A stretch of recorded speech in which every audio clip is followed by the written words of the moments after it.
नमस्कार विद्यार्थी मित्रांनो, मी अमोल सुराशे तुमचं पुन्हा एकदा आपल्या कृषीरत्न ऑनलाईन ॲग्रिकल्चर क्लासेसमध्ये हार्दिक स्वागत करतो।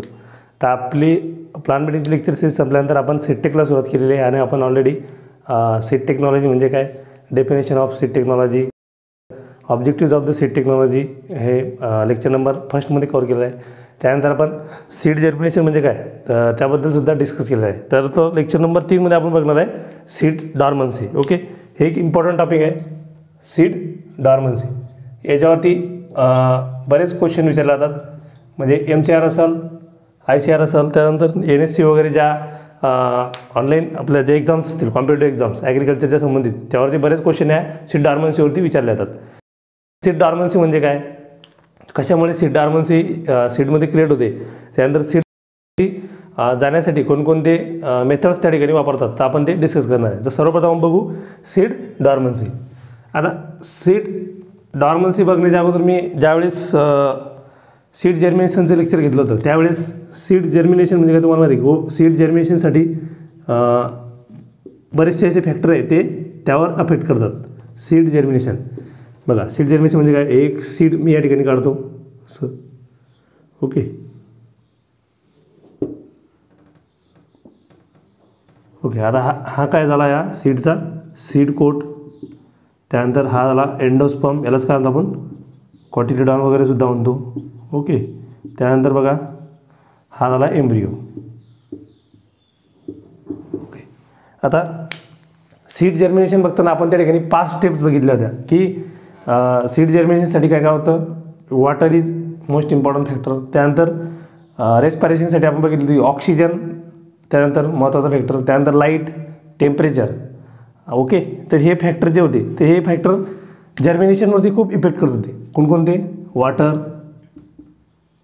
त्यानंतर ऑक्सिजन, त्यानंतर light, temperature. Okay, this factors affects on a seed germination. Okay, seed जर्मिनेशनच्या वेळेस या फॅक्टरचा खूप महत्त्वाचा रोल होता। यामध्ये जर एकही फॅक्टर कमी पडलं तर त्याचा इफेक्ट हा जर्मिनेशनवरती आपल्याला दिसून येत होता। जर वॉटरच नसलं तर इम्बिबिशनची प्रोसेस होणार नव्हती आणि सीड जर्मिनेशन त्या ठिकाणी खूप होणार नव्हतं। त्यानंतर ऑक्सिजन थोडं एअरची कमतरता पडली समजा तर ठीक आहे, या ठिकाणी ऑक्सिजनची कमतरता पडली तर जसं जर्मिनेशन आपल्याला व्हायला पाहिजे त्या प्रमाणात होणार नाही। समजा आपलं 90% आपलं जे जर्मिनेशन व्हायला पाहिजे तर ते 30 to 40% येऊन जातं। ओके, जर पुरेशा प्रमाणात जर ऑक्सिजन एअरिटी अवेलेबल नसली तर। त्यानंतर light is most important factor for seed germination. त्यानंतर temperature is also important factor. मी सांगितलं होतं की रेंज कशी असते की 25 ते 30च्या मधात, म्हणजे प्लस मायनस।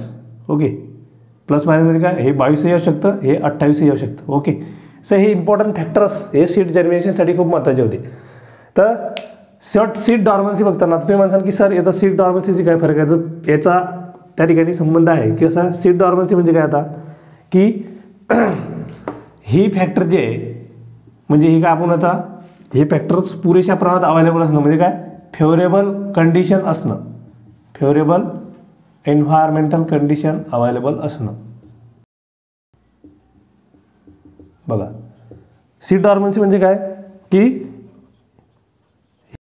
ही फॅक्टर आहे ते फेवरेबल असतानाही, पुरेशा प्रमाणात अवेलेबल असतानाही सीड जर्मिनेट होत नाही, त्याला म्हणतो आपण सीड डॉर्मन्सी। ओके, म्हणजे काय, inability of the seed to germinate even the environmental conditions are favorable, म्हणजे environment favorable असतानाही environmental conditions are favorable, त्याला म्हणतो आपण सीड डॉर्मन्सी।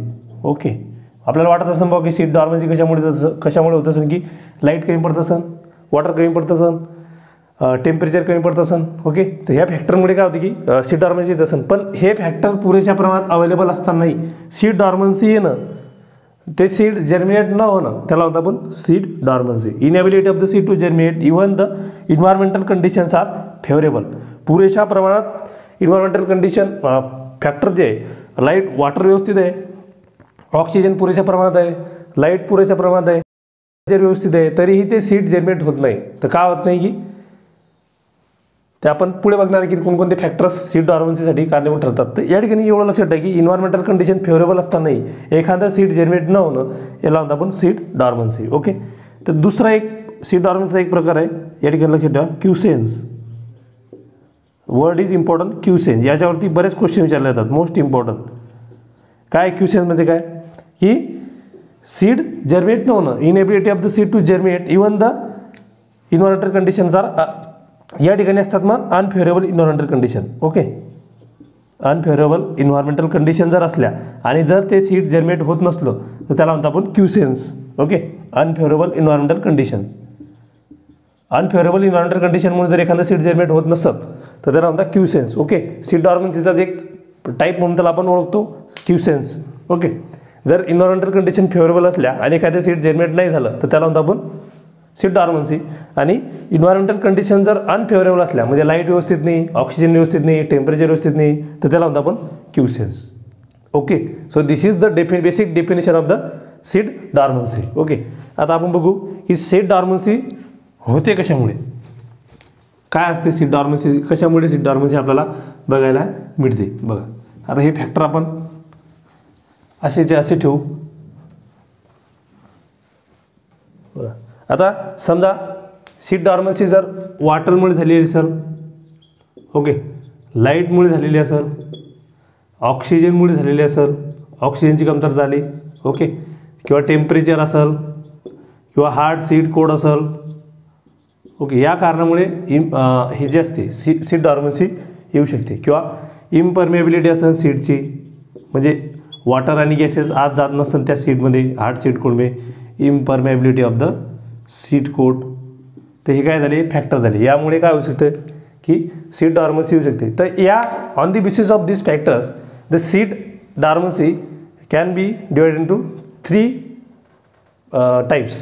त्यामध्ये कोणकोणते आहे मग, एक नंबरला बघा इनेट डॉर्मन्सी. इनेट डॉर्मन्सी. त्यानंतर बघा इन्फोर्स डॉर्मन्सी. Enforce dormancy. त्यानंतर बघा induce dormancy. These are the 3 types of dormancy. Okay, on the basis of this factors, ह्या फॅक्टरच्या on the basis of this factor, या फॅक्टरच्या बेसिसवर आपण सीड डॉर्मन्सी 3 टाईपमध्ये डिवाइड करतो. त्यामध्ये एक आहे इनेट डॉर्मन्सी, दुसरे इन्फोर्स डॉर्मन्सी आणि इंड्यूस डॉर्मन्सी. ओके, आता इनेट म्हणजे काय बघा, आपण त्यावेळेस म्हणतो की इनबॉर्न. आता हा मुलगा जो आहे बॉ, ह्याच्यामध्ये इनबॉर्न टॅलेंट आहे, हा जन्मापासूनच हुशार आहे. किंवा एखादा कसं म्हणतो हा जन्मापासूनच याला काही येत नाही, हा कसा थोडा अभ्यासात कमी हुशार आहे. ओके, एखादा जर व्यक्ती हुशार असला तर आपण काय तुम्ही हा इनबॉर्न टॅलेंट आहे. तसं की इथं कसं आहे की ते सीड ऑलरेडी जन्मापासूनच खराब असतं, म्हणजे त्याच्या जीनमध्येच काहीतरी लोचा असतो. ओके, म्हणजे त्याच्या जीनमध्येच जेनेटिक प्रॉब्लेम असतो किंवा त्याच्या DNA मध्ये प्रॉब्लेम असतो. ओके, त्यावर एन्व्हायरमेंटल कंडिशनचा काही त्या ठिकाणी इफेक्ट्स होत नाही, त्याच्या जीनमध्येच काहीतरी फरक असल्यामुळे तो सीड जर्मिनेट होत नाही. चला म्हणतो आपण इनेट डॉर्मन्सी. ओके, किंवा इथं काहीतरी केमिकल इफेक्ट होऊ शकतो, एखादं केमिकल सिगरेट झालेलं असू शकते, केमिकल इफेक्टसुद्धा या ठिकाणी असू शकतो, त्यामुळे सीड जर्मिनेट होऊ शकत नाही. वरती इन्व्हायरमेंटल कंडिशनचा काही फरक पडत नाही. ओके, इनबॉर्न म्हणजे काय की ते जन्मापासून ती सीड तसं आहे, त्याच्या जेनेटिकमध्येच काहीतरी प्रॉब्लेम आहे. म्हणजे जेनेटिक प्रॉब्लेम जर असला किंवा त्या DNA मध्ये काही प्रॉब्लेम असला तर त्याला म्हणतो आपण इनेट डॉर्मन्सी. ओके, त्यानंतर इन्फोर्स डॉर्मन्सी म्हणजे काय असते किंवा हे काय असते की ह्युमन म्हणजे मानवी हस्तक्षेपामुळे किंवा ह्युमन, त्याला म्हणतो आपण मानवी, याच्यामुळे काय होते की जे डॉर्मन्सी आपण बघतो त्याला म्हणतो आपण इन्फोर्स डॉर्मन्सी. त्यामध्ये कसं असतं की डिपर प्लेसमेंट ऑफ सीड्स. म्हणजे काय, जर समजा सोयाबीनचं सोईंग आपण 3 सेंटीमीटर जर करत असलो तर ते सीड आपण ह्युमनच्या हस्तक्षेपामुळे ते 10 ते 12 सेंटीमीटरपर्यंत पळून जाते. आणि त्यामुळे काय होते की त्याला खाली पडल्यामुळे त्याला व्यवस्थित वॉटर मिळत नाही, ऑक्सिजन मिळत नाही, लाईट मिळत नाही, टेम्परेचर मिळत नाही. त्यामुळे काय होते की अनफॉर्च्युनेटली ते सीड जर्मिनेट होत नाही. म्हणजे काय इन्फोर्स डॉर्मन्सी म्हणजे काय की ड्यू टू द मानवी म्हणजे ह्युमन इफेक्टमुळे काय होते की ते डॉर्मन्सी त्या सीडमध्ये येते आणि त्याला म्हणतो आपण इन्फोर्स डॉर्मन्सी. ओके, म्हणजे डिपर प्लेसमेंट होऊन जातं सीडचं, डिपर प्लेसमेंट ऑफ सीड. सोईंगच्या वेळेस काय होतं की ते खोलवर पडून जातं, त्या जर्मिनेट होत नाही, त्याला म्हणतो आपण इन्फोर्स डॉर्मन्सी. ओके, फर्स्ट होतं इनेट डॉर्मन्सी, त्यानंतर इन्फोर्स डॉर्मन्सी आणि लास्ट होतं इंड्यूस डॉर्मन्सी. इंड्यूस डॉर्मन्सी म्हणजे काय, हे म्हणजे आर्टिफिशियली क्रिएट केलं जातं. ओके, किंवा इन्व्हायरमेंटल कंडिशन जर व्यवस्थित नसेल तर इंड्यूस डॉर्मन्सी येते. म्हणजे लाईट व्यवस्थित नसेल, टेम्परेचर नसेल, ओके, एखादा हार्मोन वगैरे वापरून इंड्यूस डॉर्मन्सी त्या ठिकाणी क्रिएट केल्या जाते. ओके, त्याला म्हणतो आपण induce dormancy. So these are the 3 types of dormancy, innate dormancy, enforce dormancy आणि इंड्यूस डॉर्मन्सी. तर या तिन्ही डॉर्मन्सी एक त्या ठिकाणी एक्झाम्पल तुम्ही लक्षात ठेवा की wild oat, this is the weed, wild oat, Avena fatua, the scientific name of that Avena fatua. तर वाईल्ड ओट नावाचा असा एक वीड आहे, तर त्या वीडमध्ये या तीनही प्रकारच्या डॉर्मन्सी आपल्याला दिसून येतात. All 3 types of dormancy having in wild oat, all 3 types of dormancy. Object महत्त्वाचा, एक खूप महत्त्वाचा या ठिकाणी क्वेश्चन तयार होतो, मोस्ट इम्पॉर्टंट काय की जो वाईल्ड ओट नावाचं एक वीड आहे, ॲव्हिना फटुआ आपण त्याला म्हणतो, त्यामध्ये आपल्याला तिन्ही प्रकारच्या डॉर्मन्सी दिसून येतात. म्हणजे इनेट डॉर्मन्सी दिसून येते, इन्फोर्स येते आणि इंडोस डॉर्मन्सी सुद्धा त्यामध्ये दिसून येते. ओके, वाईल्ड ओट एक्झाम्पल लक्षात ठेवा, wild oat, Avena fatua having all 3 types of dormancy, all shows all 3 types of dormancy. Okay, so this is seed dormancy, definition of the seed dormancy. Then what are the factors that affect on the seed dormancy? Water is there, light is there, oxygen, temperature, hard seed coat. Due to the hard seed coat the seed cannot germinate.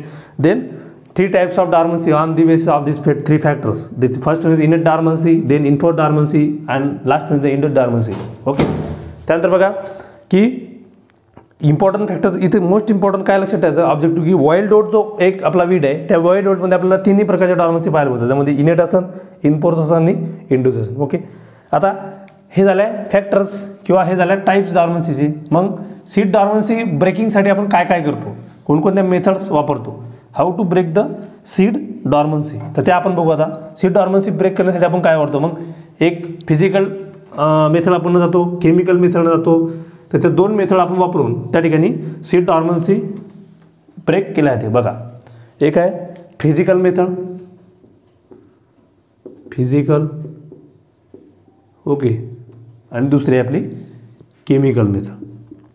Chemical method म्हणजे काय, त्यामधून chemical वगैरे वापरून आपण त्या सीडची breaking seed डॉर्मन्सी, seed code जो असतो तो ब्रेक करायचं काम करत असतो. ओके, आता फिजिकल मेथडमध्ये तुमचे 2 टाईप्स येतात. एक म्हणजे स्कॅरिफिकेशन, फर्स्ट वर काय तुमचं स्कॅरिफिकेशन. ओके, स्कॅरिफिकेशन म्हणजे काय पहिले समजून घ्या. आता स्कॅरिफिकेशन आणि स्ट्रॅटिफिकेशन 2 टर्म असतात. हे बघा इकडे दुसरा नंबर लिहून ठेवतो तुम्ही, स्ट्रॅटिफिकेशन, स्ट्रॅटिफिकेशन. ओके, हे झालं 1 नंबरचं आपलं स्कॅरिफिकेशन. फिजिकल मेथड आहे आपल्या. स्कॅरिफिकेशन म्हणजे काय की सीड कोट जो असतो तो सॉफ्ट करणं, softening of the seed coat किंवा लूज करणं. सीड कोट कसा करणं, लूज करणं, softening or loosening the seed coat of that particular seed, त्याला म्हणतो आपण स्कॅरिफिकेशन.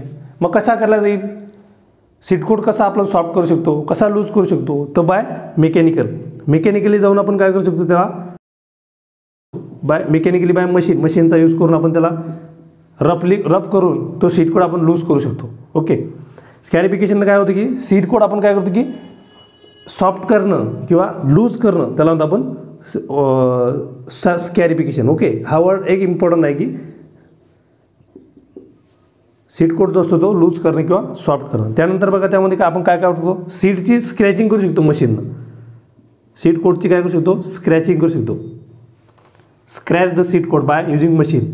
सीड कोट इज स्क्रॅच किंवा त्याला रब करू शकतो by using some of the machines. Okay, त्यामुळे स्कॅरिफिकेशन काय होतं की सीड कोट रब होतो आणि जे वॉटर आणि गॅसेस असतात ती एंटर करतात सीडमध्ये आणि नंतर सीड जर्मिनेट होते. Okay, so this is one of the method. त्यानंतर बघा या ठिकाणी आपण काय करू शकतो की हॉट वॉटर ट्रीटमेंट देऊ शकतो स्कॅरिफिकेशनमध्ये. तो सीड कोट त्या ठिकाणी हे होण्यासाठी काय लूज होण्यासाठी त्याला आपण थर्मलसुद्धा म्हणू शकतो, थर्मल ट्रीटमेंटसुद्धा म्हणू शकतो की 75 ते 100 डिग्री सेल्सिअसचं वॉटर गरम करायचं, हॉट वॉटर करायचं आणि त्यामध्ये सीड टाकायचे. ओके, त्यानंतर काय होतं की तो सीड कोट कसा होतो, सॉफ्ट होऊन जातो.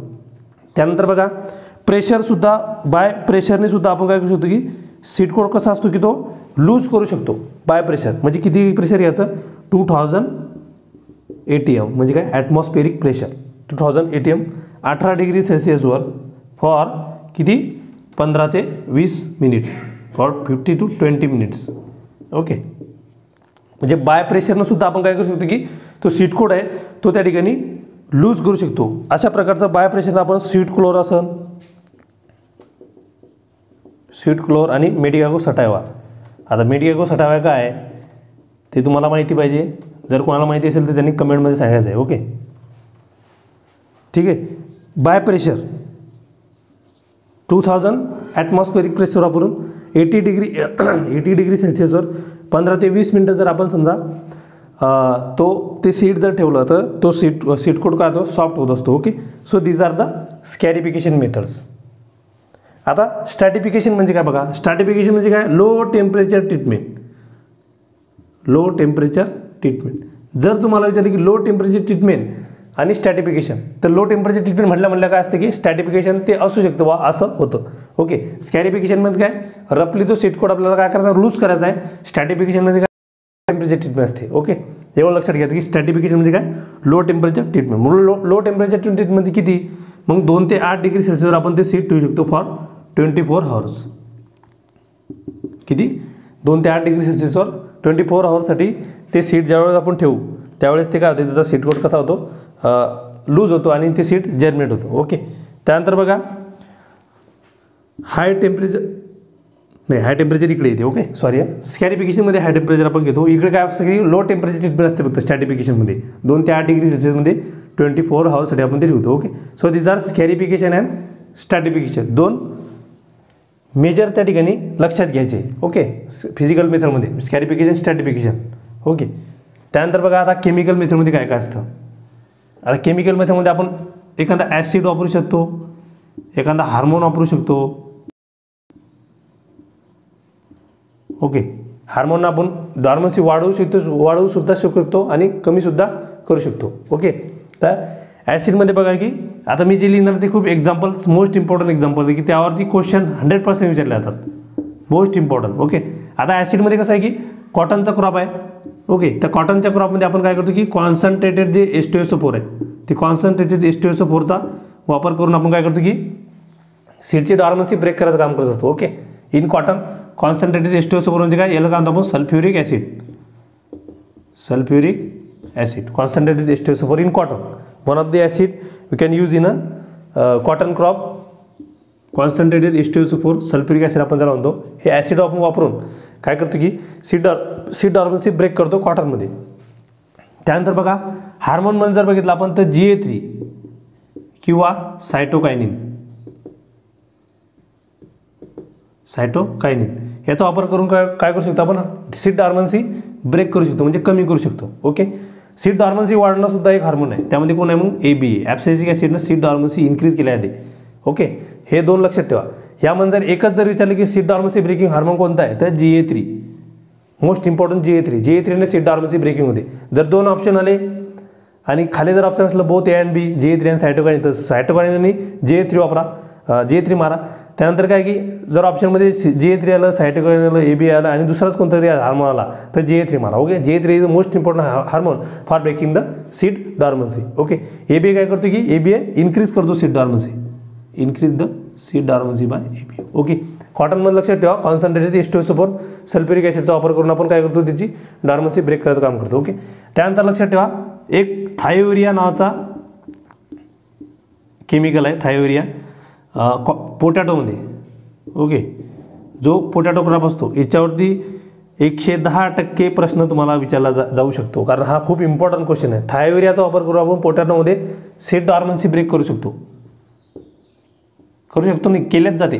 Okay, seed dormancy break in by using thiourea in potato crop. Okay, त्याचं पर्सेंटेज असतं 1% वापरून आपण सीट डॉर्मन्सी ब्रेक करू शकतो. Okay, thiourea 1%. त्यानंतर पोटॅटोमध्येच आपण पोटॅशियम नायट्रेट KNO3 याचं पर्सेंटेज असतं 1 to 3% वापरून KNO3चा वापर करून थायोरियामध्ये काय करू शकतो आपण पोटॅटोमध्ये त्याची सीट डॉर्मन्सी ब्रेक करू शकतो. ओके, थायोरिया लक्षात ठेवा आणि KNO3 1 to 3% break the seed dormancy in potato crop. Okay, so these are the breaking the seed dormancy. Okay, methods of breaking the seed dormancy in crop. तर ह्या अशा method असतात. त्यामध्ये फिजिकल मेथड एक आहे आणि दुसरी आहे केमिकल मेथड. ओके, फिजिकल मेथडमध्ये आपण बघितलं की स्कॅरिफिकेशन असतं.